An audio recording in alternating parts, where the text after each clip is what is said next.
primero que nada, yo quisiera hablarles de lo que es la efectividad. O sea, cuando nosotros hablamos de efectividad, yo me acuerdo, o sea, me viene a la mente un, un penalti, digamos, uno de los más recordados por mí en la historia del fútbol. Este es un penalti de la final del año 90, Italia 90, en donde se pensaba que podía ser el último mundial de Maradona, Italia 90, y Argentina iba muy bien, tenía muy buen equipo, pero le tocaban rivales muy difíciles y a casi todos los rivales los iba derrotando a costa de penales. Y en esos penales había un arquero, Sergio Goycochea, muy famoso por ser ataja penales, ¿no? Casi que, y era el artífice en la victoria de los penales de Argentina, que le tocó grandes y difíciles equipos, y así llega a la final. En la final, Maradona llega lesionado, el equipo llega un poco cansado, y le toca jugar contra Alemania, que tenía todo el público italiano a su favor, porque además Argentina había derrotado a Italia. Entonces el partido estaba a punto de terminar 0-0 y ya se iban a ir a los penales. Y minutos, 2 o 3 minutos antes de que termine y que vayan a los penales, en donde digamos, se suponía que Argentina tenía una ventaja por el arquero ataja penales, Goicoechea. Eh, bueno, viene el penal, por cierto, el penal muy discutible, ¿no? Por razones de tiempo no lo vamos a ver, pero en mi opinión no fue penal, y en opinión de muchos no fue penal. Y bueno, cobran el penal, dispara el jugador alemán y hace el gol, ¿no? Entonces, pero fue un disparo altamente efectivo, porque el arquero adivinó el lado, pero fue tan bien pateado a menos de 1 centímetro del palo del arco, en donde el arquero, por más que sabía para dónde iba la bola, no podía haberlo atajado, ¿no? Entonces, a buena velocidad, con fuerza, muy bien apuntado, ¿no? O sea, casi a nivel de perfección. Y, y entonces, ahí la pregunta es cómo pueden patear un penal tan bien, ¿no? O sea, ¿cómo pueden patear un penal con tanta efectividad? Entonces empecé a averiguar sobre este jugador y resulta que él, digamos, normalmente no era el pateador de penales de Alemania, sino que era Lothar Matthaus, el capitán, pero este señor tenía una característica. Nunca en su vida había fallado penales, porque era digamos, eh, habitualmente practicaba el tiro de penales, ¿no? Practicaba, ¿no? O sea, casi que era su vicio sano, practicar penales, y nunca en su vida había fallado un solo penal. Y entonces a él se le dio ese reto y hizo el gol. Entonces, Eh, después de contarles esta historia, la moraleja es un poco eso, o sea, los hábitos, o sea, la efectividad se gana con hábitos y los hábitos se ganan con práctica, pero hay que saber hacer lo que uno tiene que hacer.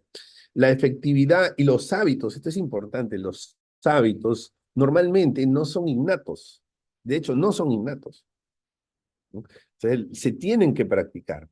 Por eso es que esta presentación espero que les sea de utilidad para que puedan tener esta referencia, que es mi perspectiva personal y mi perspectiva profesional, eh, y que además considero que puede ser útil para ganar efectividad, no solamente en la gestión de riesgos, sino en muchas otras cosas más.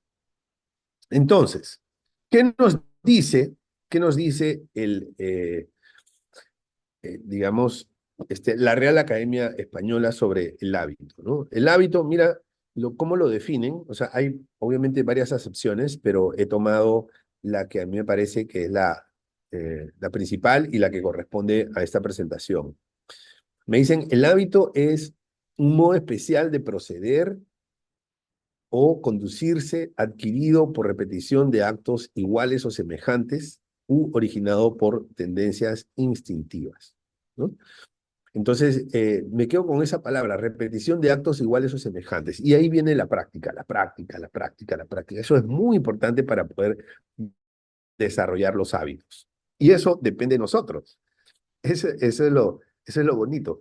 El poder practicar, el tener esa voluntad de hacer la práctica un día, otro día, otro día, otro día y otro día, eso sí depende de nosotros y por lo tanto, de alguna manera está en nuestras manos el poder ser personas más efectivas en lo que hacemos, ¿no? Entonces aquí les hablaba del Mundial en donde se hizo un penal que no fue fallado, que se lanzó con alta efectividad, precisamente porque la persona había tenido mucha práctica y a través de la práctica había alcanzado esa efectividad. Entonces vamos con el listado de nuestros 8 hábitos, los que yo les vengo a proponer. El primero es que un gestor de riesgo altamente efectivo siente y asume la responsabilidad, ¿no?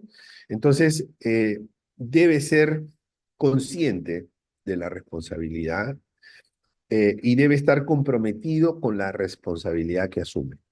Entonces, lo primero es, y siempre soy muy insistente en estos temas cuando hago charlas de sensibilización. Lo primero es tener claro que la, la responsabilidad no es lo mismo que la culpa. Entonces, la culpa de algo que sucede la tiene la parte causante, ¿no? La parte causante tiene la culpa. El responsable no necesariamente es el mismo. El responsable es el que tiene que buscar las soluciones. O sea, la culpa es en el antes y la responsabilidad es en el después del suceso. Aunque la responsabilidad también se puede ver en el antes del suceso como una forma preventiva de buscar soluciones. ¿Okay? Entonces, culpa es la del que genera el daño. Responsabilidad es la del que busca la solución. Por supuesto que puede darse el caso que una misma persona tenga culpa y sienta la responsabilidad, bueno, metimos la pata, vamos a ver cómo lo arreglamos, ¿no? Y agota todos los esfuerzos de todas las maneras posibles para buscar la solución, ¿ok? Entonces, pero digamos, en esencia no es lo mismo. No es lo mismo el culpable que el responsable. Podría ser que sea la misma persona, ¿no? Podría ser. Bueno, entonces, pero cuando uno entiende que tiene la responsabilidad, entonces va a accionar sin importar de quién fue la culpa. Ese será otro asunto, de quién fue la culpa y qué pasa con el culpable, ese es otro asunto. El responsable va a estar enfocado en dos cosas principalmente. Hay dos tareas importantes para la persona responsable. Primero, dar la cara.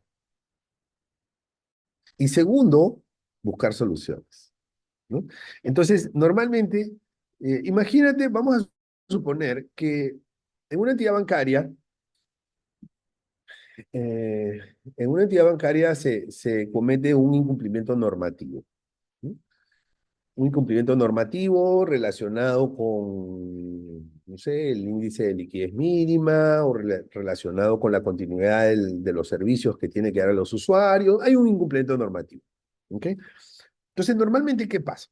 Normalmente, el regulador, cuando toma conocimiento del incumplimiento normativo, le envía una comunicación. Supongamos que hubo una interrupción de servicios. Esa comunicación no va al director de tecnología, ni al gerente de tecnología, ni al gerente de servicios, ni al vicepresidente de operaciones, no. Esa comunicación del regulador va al órgano responsable. ¿Y quién es el órgano responsable? La junta directiva, consejo de administración, directorio, como quieran llamar, ¿no? Específicamente a la cabeza digamos, de esa junta directiva, al presidente de la junta directiva. Señor fulano de tal, presidente de la junta directiva, banco tal.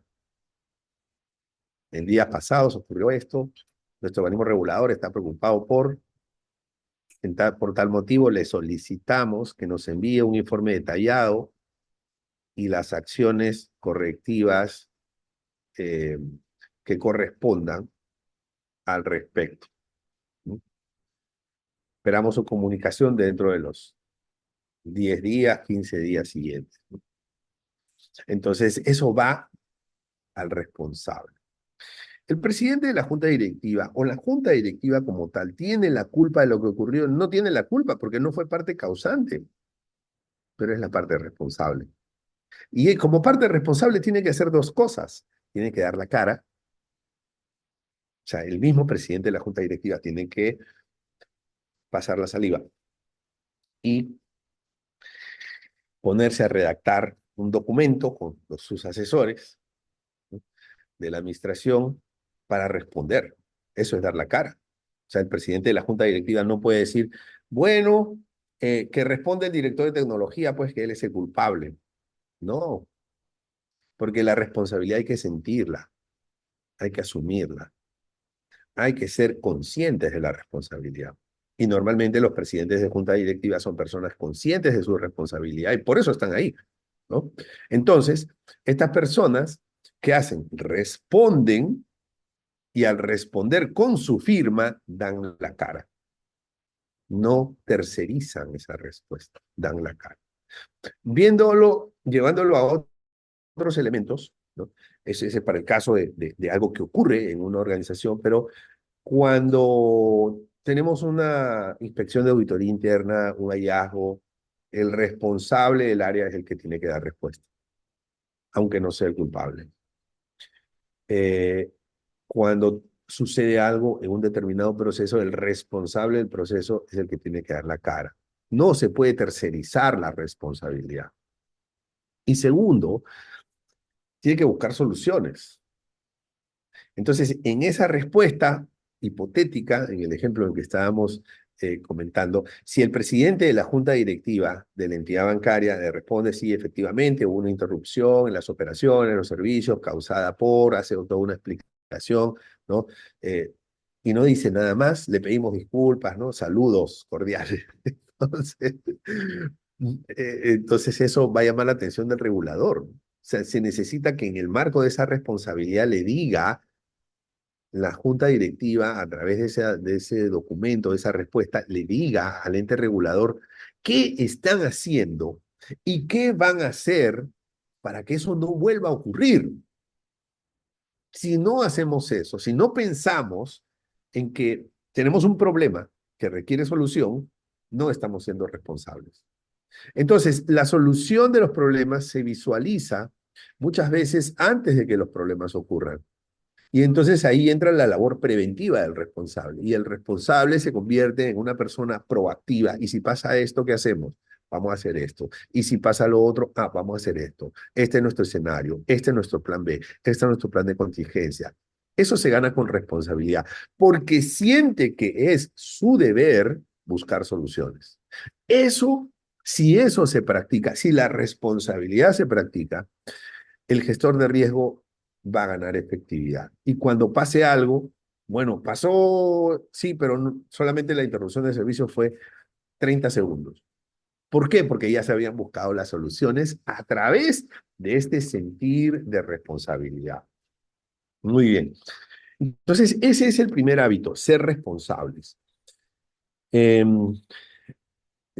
digamos, hay muchos ejercicios para poder, digamos, ser cada vez más conscientes de las responsabilidades que tenemos, ejercicios de autoevaluación, ejercicios de autoanálisis, ejercicios de mentoría o de coaching para poder definir cuáles son las responsabilidades, ¿no?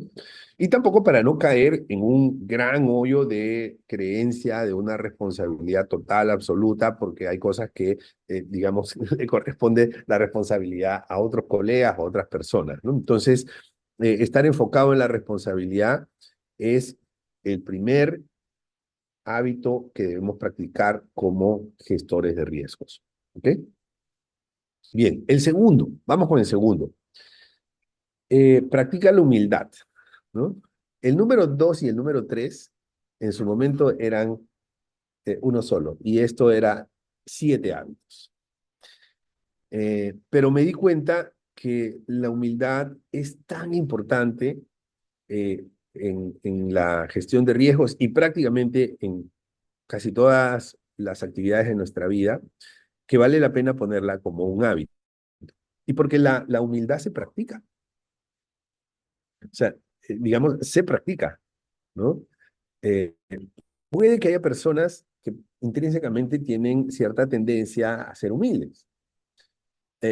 Puede que haya ciertas personas que no, que tienen tendencia a ser más soberbias, menos humildes, ¿no? Por su naturaleza, por su personalidad, por su experiencia de vida, en fin. Pero uno puede practicar la humildad. No importa en qué grado de humildad estás, se puede practicar la humildad. Y la humildad tiene muchísimos beneficios. De hecho, si se practica la humildad, este hábito número 2 nos va a ayudar al hábito número 3 y a otros hábitos siguientes. Va a ser mucho más fácil que se pueda conseguir, eh, digamos, desarrollar eh, otras habilidades u otras formas de generar efectividad. Entonces, eh, no siempre yo he sido consciente que la humildad se practica. A veces pensamos que la humildad la tienes o no la tienes. Y no, la humildad se puede practicar. Entonces, el día en que yo me di cuenta que la humildad se practicaba, fue yo estaba en una clase de baile con mi profesor colombiano, un muchacho que es campeón mundial de salsa, baila muy bien, que de hecho lo llevé al Congreso para que haga un show a nuestro Colagir el año pasado, con él y su esposa. Fueron, hicieron un show, me hicieron bailar a mí y todo. Bueno, entonces, una vez estábamos en su academia, en Cali, y estamos practicando el baile, ¿no?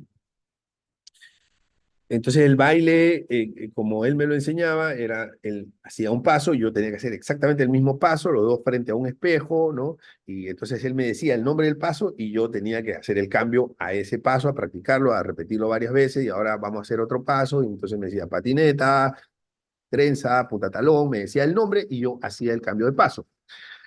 Pero a veces yo me distraigo, ¿no? Soy un poco disperso y yo estaba distraído en algún momento, no sé, quién sabe en qué estaría pensando en mi próxima charla, en mi próximo PowerPoint, quién sabe en qué estaría pensando. Entonces, entonces él me dice el nombre del paso, no me acuerdo cuál, punta talón, digamos. Punta talón. Y yo me quedo en el paso anterior por distracción, ¿no? Entonces, en ese momento arruiné, digamos, el acompañamiento coreográfico, ¿no? Arruiné la rutina y entonces él me mira y me dice, disculpa, te avisé muy tarde. Entonces, realmente, o sea, era culpa mía, ¿no? Era culpa mía. Yo fui el que metió la pata, pero en ese momento me di cuenta, digamos, de la gran humildad de mi profesor. Pero además, lo más importante, me di cuenta que la humildad se puede practicar. Y lo que él estaba haciendo en esos momentos, más que evitar que yo me sienta mal porque había dañado la rutina, más que eso, lo que él estaba haciendo es que estaba practicando la humildad. Y practicando la humildad él estaba mejorando en ese hábito, pero además me estaba enseñando a mí a ser humilde. Entonces, para mí fue una lección de una situación muy trivial, pero fue una lección muy importante, eh, que yo se la transmito. La humildad se puede practicar. Y la humildad les va a traer muchos beneficios, ¿no? Entonces, ¿cómo? Aquí les pongo un listado de cómo podemos nosotros practicar la humildad, de las cosas que yo he aprendido, porque me he equivocado muchas veces en mi vida y eso me ha llevado al aprendizaje. Eh, Reconocer. O sea, si tú reconoces o admites errores y dices, uy, me equivoqué, estás practicando la humildad, estás en camino a la práctica de la humildad, ¿no? Aceptar críticas, ¿no? Críticas, claro, con enfoque positivo, obviamente, ¿no? O sea, hay que hacer, bueno, me están criticando, es posible que yo no esté en lo correcto, es posible que no esté haciendo lo correcto. Eso es una forma de que vayamos hacia nuestro auto reconocimiento, ¿no? De que tal vez lo que estamos haciendo no sea lo correcto, ¿no?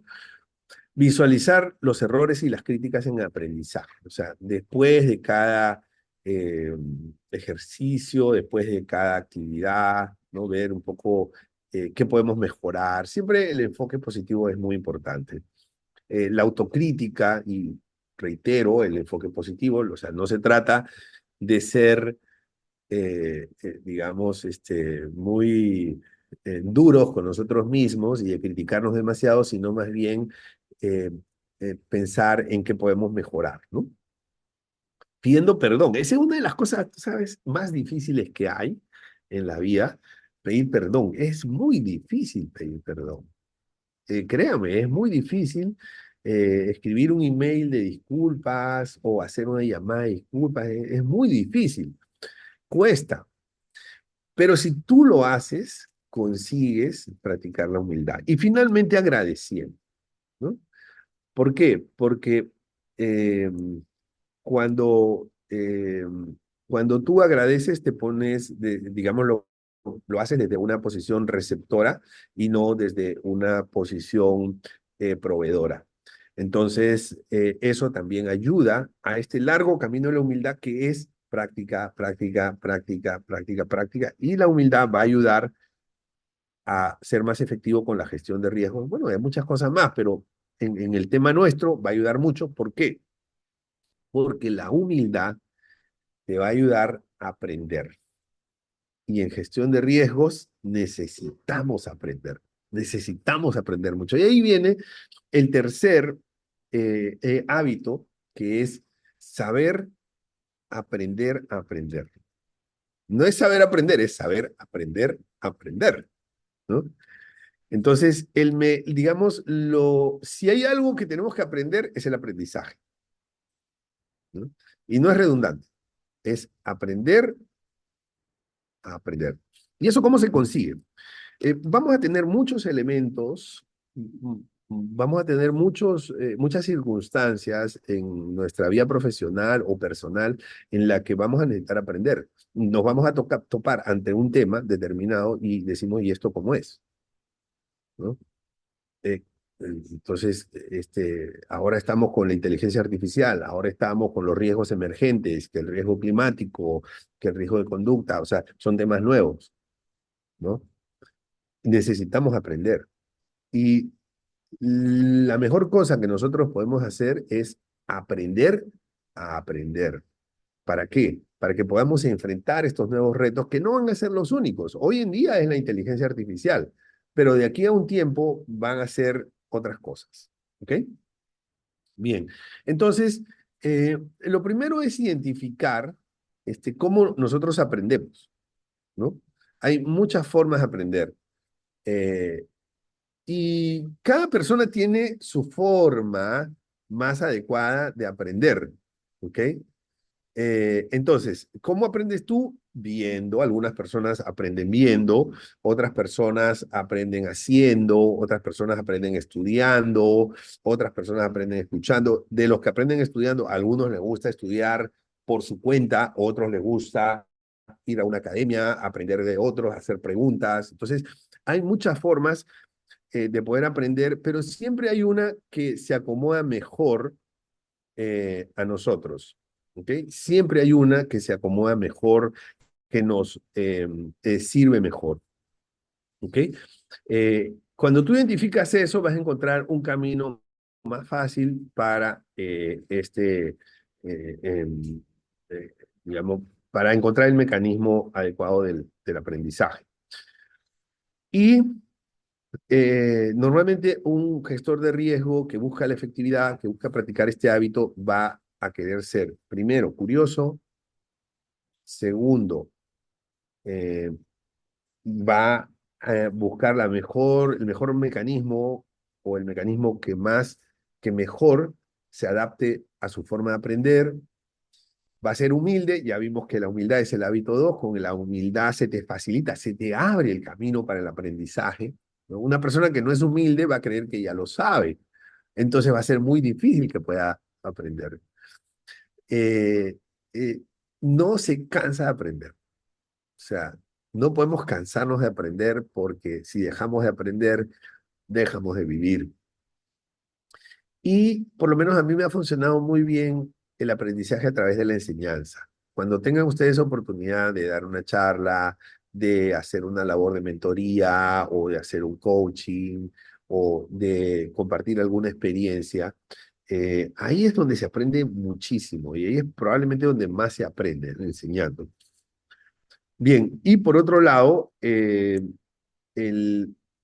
digamos, el gestor de riesgo altamente efectivo es resiliente porque eh, se recupera y se recupera rápidamente de cualquier fracaso en esta ruta del aprendizaje, corrige, ¿no?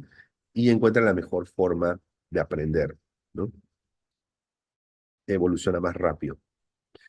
Bien, luego tenemos el cuarto hábito, que es saber preguntar, que es fundamental. Entonces, los gestores de riesgo no siempre van a tener las soluciones. Recordemos que por el hábito número 1 tenemos que buscar soluciones, pero no siempre vamos a tener las soluciones. Pero normalmente alguien las tiene, ¿sí? Alguien las tiene. Entonces, si alguien tiene ese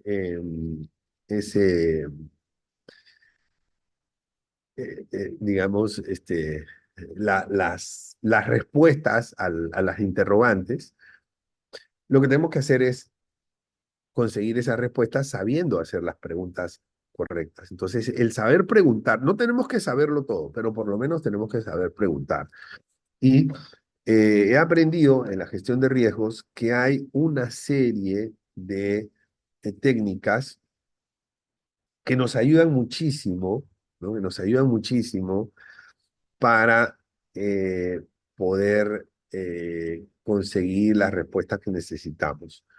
Entonces, en algún momento de mi carrera, encontré 3 preguntas a las cuales yo llamé la metodología PAR, que ayuda mucho en el diseño de los controles, y que consiste en 3 preguntas que frente a un riesgo determinado, frente a un riesgo, nosotros podemos tener eh, tres este, tipos de preguntas que son muy generales, que aplican para cualquier riesgo de cualquier tipo, en cualquier nivel, o sea, en el nivel alto, en el nivel gerencial, en el nivel operativo, en cualquier nivel.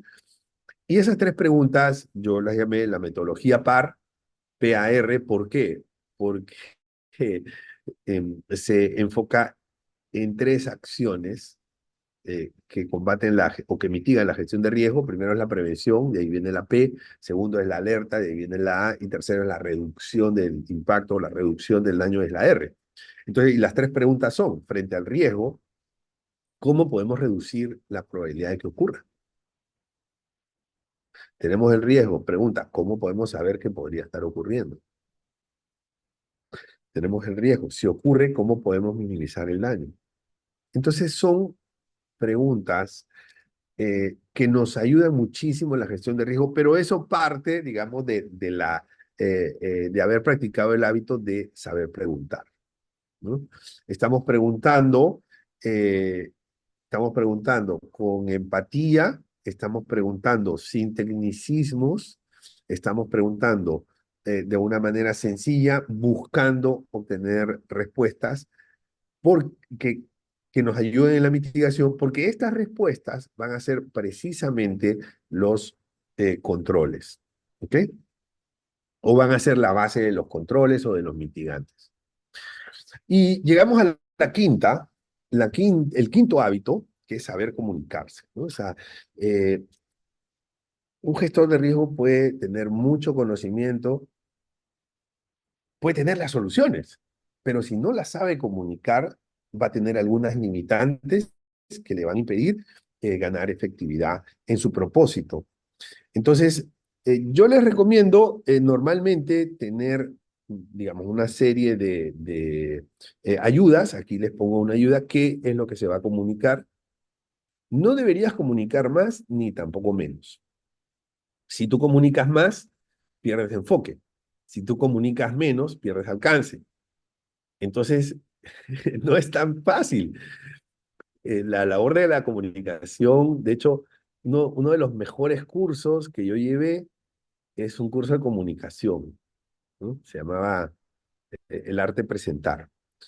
Me cambió la vida porque empecé a aprender cómo comunicar a través de presentaciones y, y me ayudó muchísimo a precisamente eso, ganar efectividad, ¿no? A veces uno quiere poner toda la información en un PowerPoint, no se puede, no puedes poner todo, tienes que ser selectivo y eso realmente no es una labor sencilla, se gana con práctica en saber qué es lo que se va a comunicar, no comunicar de más ni tampoco de menos. Segundo, ¿quién va a comunicar? ¿No? ¿Quién va a comunicar? Entonces, tener en cuenta que hay una expectativa en la comunicación y le da mucha fuerza a la comunicación cuando la hace una persona de alta jerarquía.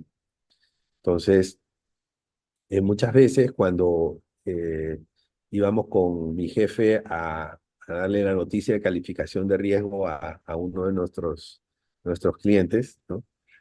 Entonces, eh, él me decía, eh, yo comienzo a una introducción y después entras tú, ¿no?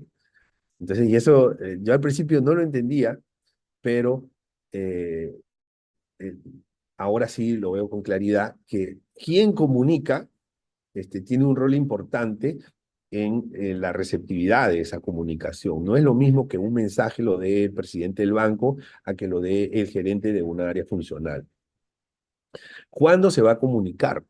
Si vas a dar un mensaje a toda la organización a través de un correo electrónico, no es lo mismo que lo des el lunes a las 8:30 de la mañana a que lo des el viernes a las 4:30 de la tarde. No es lo mismo. Entonces, el cuándo, el momento es importante. ¿A quién se va a comunicar? ¿No? Eh, a veces pasa, bueno, a mí me ha pasado, no sé si a ustedes, que mandan un correo electrónico sobre algún tema y estamos copiados y ponen 5 archivos PDF, ¿no? De 80 páginas cada uno. Entonces, cuando yo digo, pero este tema, pero ¿por qué me han copiado a mí? ¿No? Y pues uno por responsabilidad tienen que leer los archivos, bueno, de qué se trata, ¿no? Entonces, después de haber estado una hora empapándose con esa comunicación, entonces uno agarra el teléfono y le dice, hey, mi hermano, pero ¿por qué me has mandado este archivo? ¿No? ¿Yo qué tengo que ver con ese proceso? Y entonces te dice, bueno, por si acaso te lo mandé, ¿no?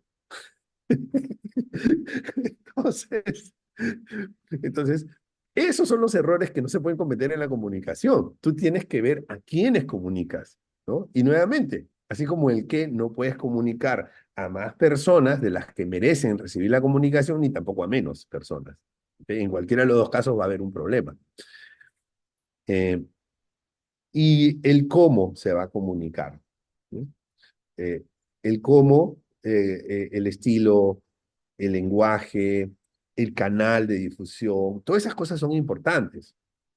Bueno, entonces, la comunicación es un arte y, en mi opinión, este es uno de los principales retos que tenemos las personas que trabajamos en gestión de riesgos, porque normalmente digamos, nuestra personalidad tiende a ser personas que nos sentimos más cómodas con los datos, no tanto con las personas, somos un poco más introvertidos, no tanto extrovertidos, y nuestra comunicación no se ha practicado mucho. Entonces, por eso lo pongo como uno de los hábitos, porque si nosotros lo practicamos, este hábito nos puede ayudar a ganar efectividad. ¿Ok? Bien. El sexto hábito es saber innovar. Entonces, muchas veces aquí se dice, no, pero espera, es que nosotros no somos tan innovadores en gestión de riesgo. Y la respuesta es, somos sumamente innovadores. Cuando ocurre algún evento, algún suceso, algún acontecimiento que nos genera algún daño, no podemos pretender seguir haciendo lo mismo. ¿Qué pasó? Y la pregunta que cae, digamos, por su propio peso es, ¿qué podemos hacer para que esto no vuelva a suceder? Esa es la pregunta que cae por su propio peso, ¿no? Entonces, eh, y ahí, digamos, y hacer algún cambio en los controles, en los procesos, en la forma de hacer las cosas. Eso es innovación. Innovación viene de nuevo. Nuevo procedimiento, nueva instrucción, nuevo control, nueva forma de hacer las cosas. Entonces, somos tremendamente innovadores. Siempre estamos buscando, bueno, y ahora esto, ¿qué sucedió? Bueno, ¿qué cosas vamos a cambiar? Y ese qué vamos a cambiar es parte de la innovación, es hacer algo diferente. No se trata de ser extremadamente creativos, no es lo mismo, sino que simplemente es buscar una forma distinta, porque si no lo hacemos distinto, el evento va a volver a suceder, si es que no cambiamos de mitigante, ¿no? Entonces, según el diccionario, innovar es cambiar las cosas introduciendo novedades. Eso hacemos en la gestión de riesgos. Y lo hacemos de una manera permanente. ¿Cómo podemos mejorar? ¿Qué podemos hacer diferente? ¿Cómo podemos cambiar este control? ¿No? ¿O cómo lo podemos potenciar? Bien, el número 7, saber asesorar. Eh, la, la responsabilidad de gestionar los riesgos siempre va a tener un responsable funcional, pero el gestor de riesgos no siempre lo va a saber todo, no siempre lo sabemos todo, ¿no? Y como no sabemos todo, tenemos que a veces actuar de asesores y no de técnicos que resuelven específicamente el problema. Y muchas veces, algunas personas nos van a hacer consultas, preguntas. Yo recibo muchas consultas. Me gusta que me consulten porque me reta y porque me ayuda a aprender, ¿no? Entonces me dice, mira, tengo este caso, ¿tú qué harías en esto? ¿No? Entonces, de tantas consultas que me han hecho, y yo no lo sé todo porque a veces me escriben de una aseguradora, a veces me escriben de un banco, a veces me escriben de una cooperativa, a veces me escriben de República Dominicana, a veces de Panamá, a veces de Costa Rica o de Honduras también. Entonces, eh, y yo no sé cuál es su realidad. Entonces, no lo sé todo, ¿no? Pero lo que me he acostumbrado a hacer es en esta labor de asesoría, porque me están pidiendo un consejo, consejo es una asesoría, ¿no? Eh, y lo que me he acostumbrado a hacer es siempre dar más de una opción, ¿no? Y en algún momento dije, o sea, el asesor no es el que te dice, pues tú tienes que hacer esto, ¿no? ¿Por qué? Porque el asesor no es el que va a tomar la decisión. Y para tomar una decisión, como cuando uno cotiza un arreglo a la casa, uno tiene que tener dos, tres cotizaciones para poder tomar una decisión, ¿no? Entonces, lo mismo es con la asesoría. Un asesor tiene que dar más de una opción, pero al dar más de una opción, tiene que también dar los pros y los contras para decirle al usuario, la decisión es tuya. Estos son los pros, estos son los contras. tú tienes un objetivo, tú tienes un apetito de riesgo y es tu decisión, ¿no? Entonces yo no la puedo decidir porque yo tengo mi propia forma de ver las cosas y además tengo mucho desconocimiento. O sea, hay información asimétrica, hay información que tú tienes y que yo no tengo como asesor. Entonces, el buen asesor, primero que nada, tiene que saber escuchar. Y a veces las personas estamos tan acostumbradas a interrumpir. Entonces, saber escuchar es respetar mucho a la persona que nos está dando la comunicación, es tener empatía, es buscar tener el mejor entendimiento posible dentro de las limitaciones. Luego, saber dar retroalimentación, ¿no? A veces no es tan sencillo, ¿no? Porque esa persona está en una labor, está en una posición difícil, buscar una solución, está, digamos, con algún tipo de presión y la retroalimentación tiene que ser muy, muy empática, ¿no? Y muy asertiva. Aquí viene el punto 3, saber ofrecer opciones de solución. Opciones, o sea, no una, digo, dos o tres, lo ideal es tres, ¿no? Pero más de una es lo ideal, con los pros y los contras, y los argumentos bien sustentados, ¿no? Esa es la labor del asesor porque así, digamos, el mejor asesor es el que hace que los usuarios necesiten cada vez menos de ese asesor, ¿no? Y entonces para eso, cuando uno sustenta los argumentos, en la próxima necesidad de asesoría, el usuario va a hacer su propio discernimiento, ¿no? Porque va a tener algún grado de aprendizaje y va a necesitar, y probablemente ya no va a necesitar al asesor. Eso es ser un buen asesor. Es como cuando uno va al médico, ¿no? Si uno va al médico y el médico, y uno tiene que ir todos los meses al médico porque no nos da toda la información completa o toda la asesoría completa, entonces el médico no está haciendo el mejor trabajo. Pero si el médico nos da digamos, unas recomendaciones y nosotros no volvemos a ir al médico, el médico hizo un buen trabajo, ¿no? Bien. Y la última, número 8, saber decir que no. O sea, un gestor de riesgo tiene que ser altamente efectivo si sabe, va a ser altamente efectivo si sabe decir que no. Esta es otra cosa que nos cuesta también a las personas, saber decir que no. Tal vez porque somos muy bondadosas, porque somos muy generosas, porque queremos lo mejor de otras personas, nos cuesta decir que no, ¿no? Pero cuando uno sabe decir que no, primero prioriza, ¿no? O sea, tenemos clara nuestra prioridad y algunas cosas no nos alcanza, no entra dentro de, digamos, de nuestras prioridades. Entonces, cuando uno dice que no va a poder priorizar, va a estar enfocado en lo que es más importante, ¿sí? Se aprovecha mejor el tiempo y aprovechar mejor el tiempo es ganar efectividad y es como el deportista que patea penales. Si el deportista está, en lugar de patear penales, ¿no? Está también haciendo otras actividades, corriendo, y digamos, no son prioritarias para su objetivo, que es practicar penales, va a perder efectividad. Y va a ganar efectividad cuando algunas cosas dice, no, estas no, pero estas sí. Y, y la última me encanta, es la más fantástica. Uno dice que no cuando nos recuerda nuestra misión. A veces uno tiene que decir que no. Me ha tocado decir que no muchas veces porque no va acorde con nuestra misión. Todos tenemos una misión, ¿no?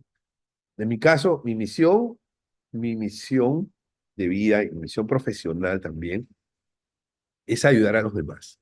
Esa es mi misión y esa yo la llevo bien adentro. Y hay muchas circunstancias en que yo digo, ¿esto te ayuda o no te ayuda en tu misión? Y uno dice, no me ayuda para nada. Y esas son las situaciones en que a uno les toca decir que no. Bien, amigos. Muchas gracias.